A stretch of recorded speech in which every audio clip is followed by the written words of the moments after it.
Good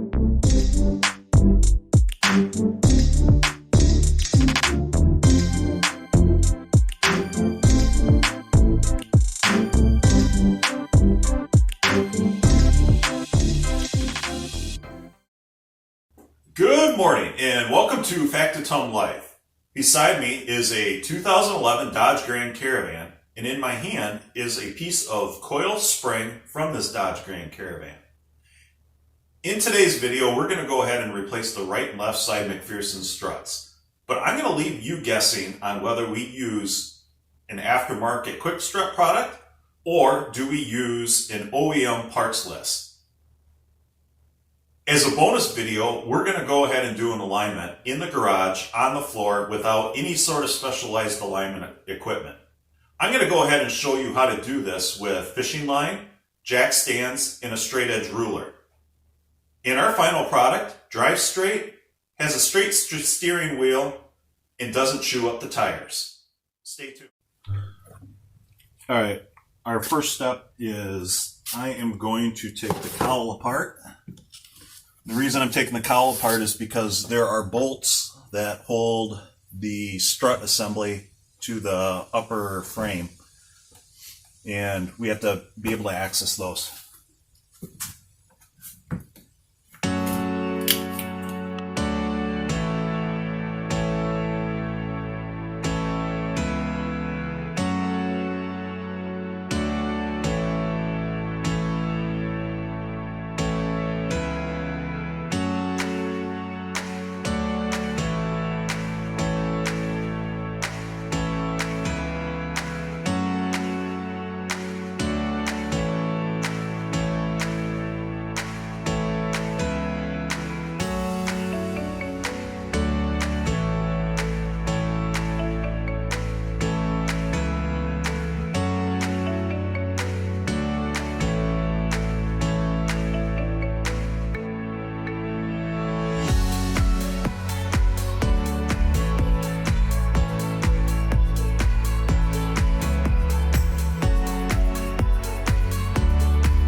That's what I'm looking at right here.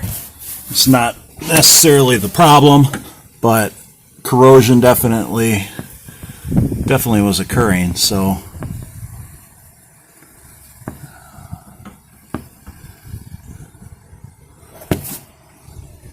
here's the passenger side.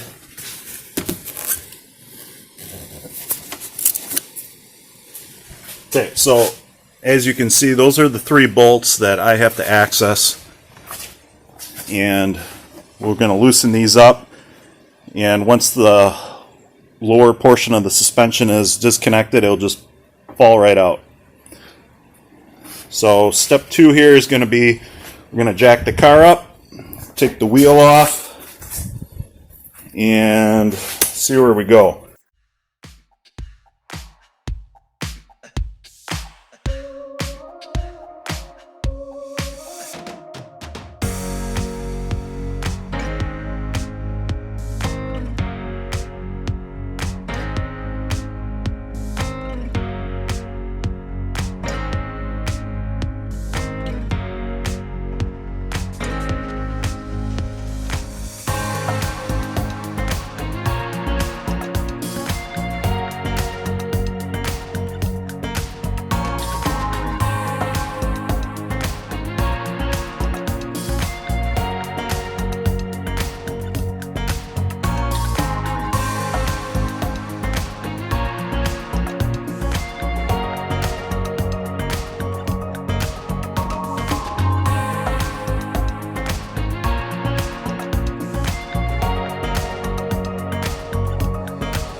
Alright, so this is our left strut that we had to replace. And as you can see, there we go. The spring overall looks really nice, except for it looks like we got a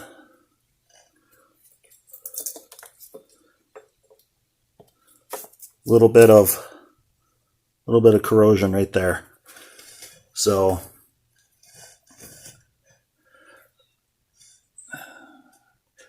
I have to, well, I know a lot of people deal with corrosion, rust, salt, but it definitely, the gravel roads don't seem to help it. But I have to, this van overall, for being 9 years old, they're starting to have some corrosion on the underside. Make a point to run it through the car wash with the underbody flush quite often in the wintertime.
Alright, what we're going to do here is we're putting our bubble down.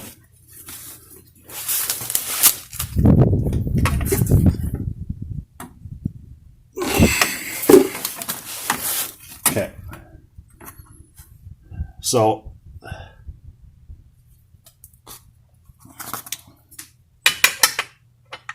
because we have an adjustable camber bolt, I'm going to move this so that we can get the correct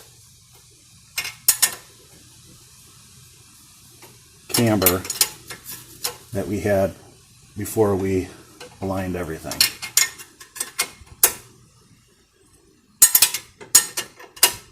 Hopefully we can.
All right, we're looking pretty close. I think we're gonna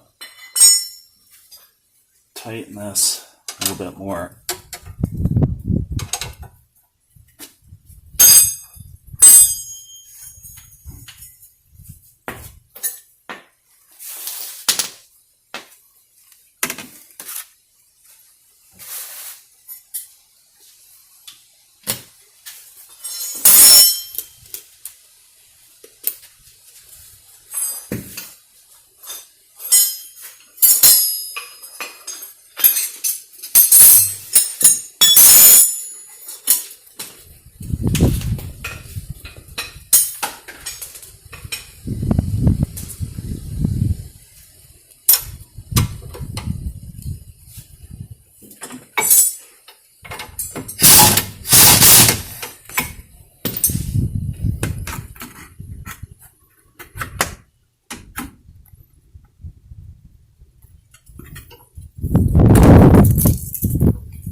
All right, I think that's where we were before.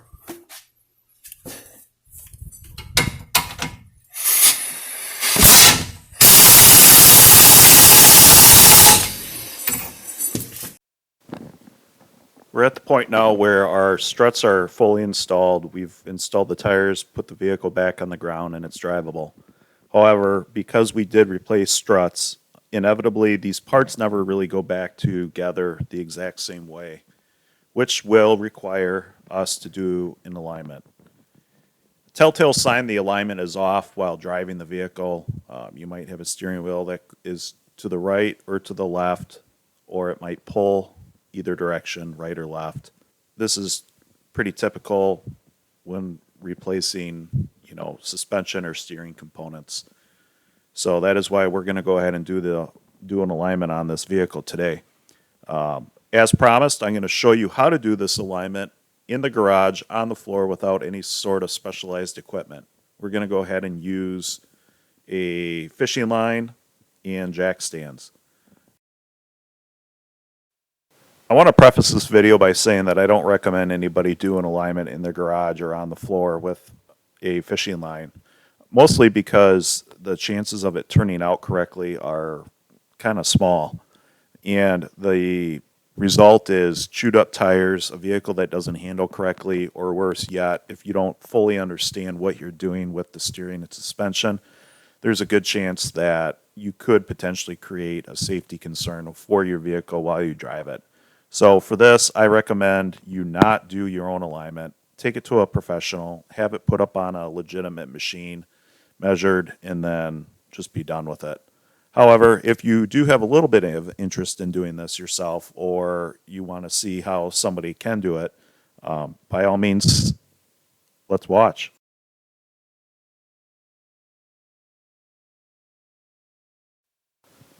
Today, the vehicle we're aligning is a 2011 Dodge Grand Caravan. From the factory, the only alignment specification allowed is front toe.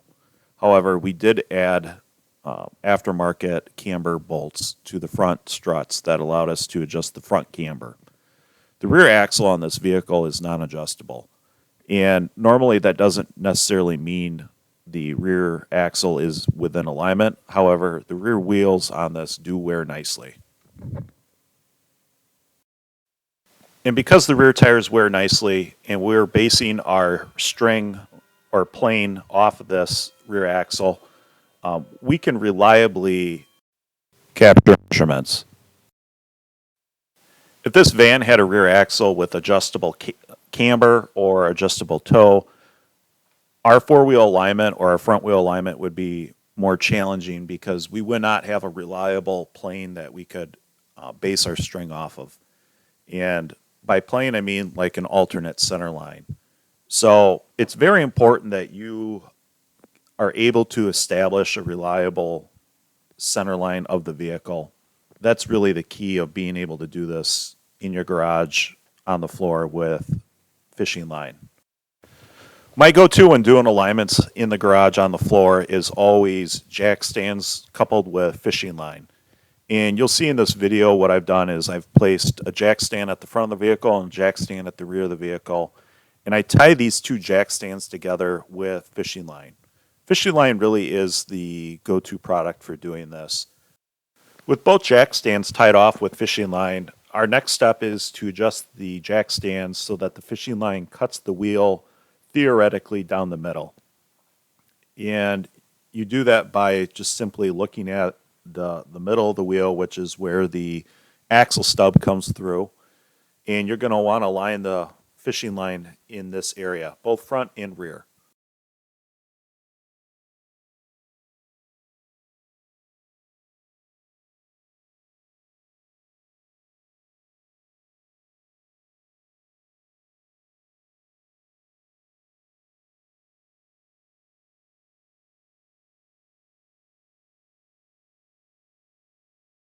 With our jack stand set and our fishing line set, the next step is to get our measuring stick. I like to use an actual physical measuring stick so that I don't have any variance that you might potentially have with a tape measure.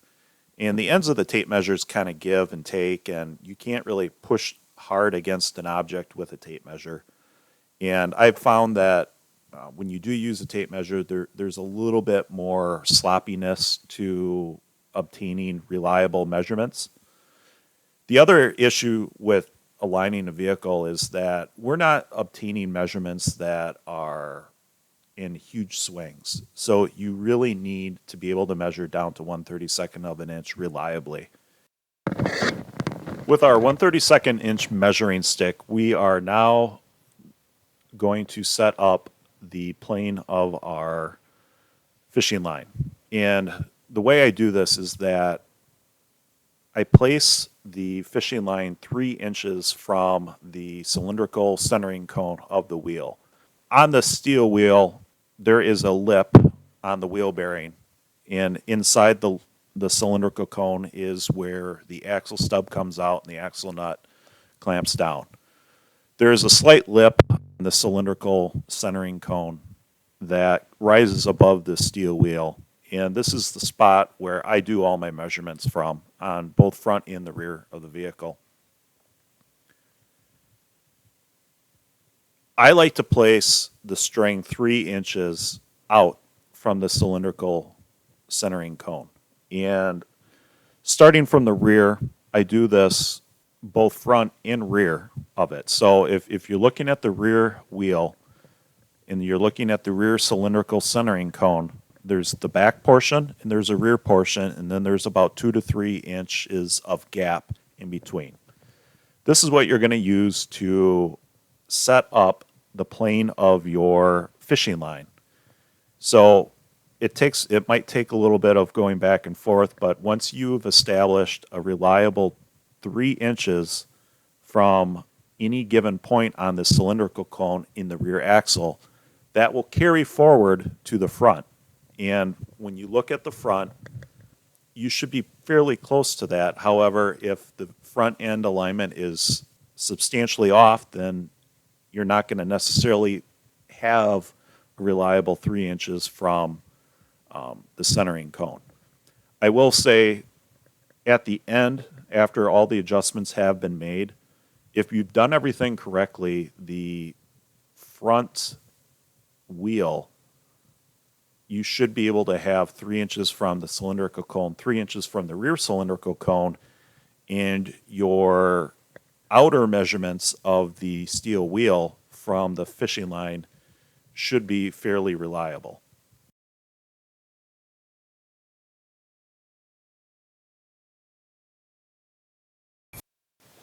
In a typical professional shop setting that does alignments, you'll find on their alignment rack turntables. And the vehicle, when it's in place, is parked on top of these turntables. And the turntables, when they are unlocked, allow the front tires to be turned smoothly from right to left. And the benefit in the whole reason behind having these turntables is that when you make adjustments to the tie rod, whether you're moving the tie rod in or out, the turntables prevent the wheels from binding. And by binding, what I mean is if you make an adjustment on the tie rod, if the wheel is binding, it's not going to transfer through on whatever way you're measuring. Because we're doing this alignment on the garage floor, on the concrete, without turntables, we need to take into account this binding that's going to occur when we make adjustments to the tie rod. And the best way that I have found to take into account this binding is by jumping in or turning the car on, starting it up, and wiggling the wheel very slightly right to left, and then recentering the wheel. And you need to do this every time an adjustment is made in order for you to reliably gauge how that adjustment has affected the alignment in relation to your string. Our final piece doing this alignment in the garage on the floor with string line is to understand where do we actually need to have these adjustments. Front toe alignment specifications for this van is roughly about 3/100ths of a degree. 3/100ths of a degree is roughly about 1/100th of an inch. We aim for that to be toed in. So when I'm doing these measurements, what I typically am doing is I am evening out the wheel against our string line. So I'll measure on the forward portion of the steel wheel in the backward portion of the steel wheel, and I will get this as close as I possibly can to being even. And once I have it fairly close to even, my goal then is to get it very slightly toed in. Because at the end of the day, I don't want this slightly toed out because then that creates sort of a darty feeling with the car. And we don't want that. So we're making our adjustments and we're getting it within dead center, but just slightly toed in. My next clip is a different video shot underneath the vehicle as I adjust the tie rods. And you'll see in this next clip what I am actually trying to do is loosen up the locking nut. I don't like to climb underneath my vehicle and just make a simple adjustment and really struggle to do it. I like to take into account the next time that I go to make a repair. So in this case, what I'm doing is I'm unseizing the locking nut and I'm applying some anti-seize to the threads, working it into the thread, and then getting the locking nut put back in place. And then I've already, for the most part, made my adjustments to the tie rod. I'm just making sure that next time when I go to, whether it be disassemble or do an alignment, I don't struggle so much with adjusting the locking nut. All right, I'm going to wrap up the narration, and we're going to go to the video underneath the van where I'm making adjustments. I just wanted to give a little bit of a spoiler alert. We did successfully do an alignment on this. It drove straight, it drove nice, and I do have video of that after the underside video. So thank you for watching, and if you want, stay tuned to see the rest of the video.